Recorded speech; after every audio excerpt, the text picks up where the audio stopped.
A September rate cut looks locked in, but investors want five more. Will the Fed deliver on Wednesday? That's the big question heading into the Fed meeting.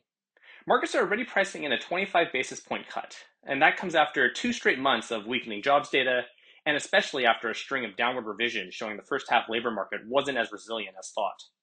On the inflation side, core prices are still running above target, but not drastically accelerating, even with tariffs now in effect. However, we do think it's just a matter of time before that pressure continues to build up. Even so, stocks have pushed to all-time highs ahead of the meeting, with markets now expecting 6 cuts through next year. Meanwhile, back in June, the Fed was penciling in just four. So whether the market rally continues likely depends on how aggressive the Fed dot plot forecast will be at this meeting. Here's how we see it. If the Fed boosts its forecast to 6 cuts through next year in line with market expectations, we could see fresh highs. However, more likely we expect the Fed to just increase to five. That's a little less than what markets want, but probably not enough to dent confidence too much.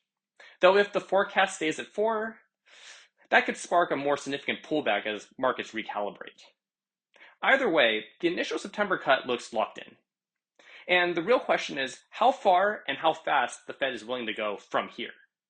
So what do you think?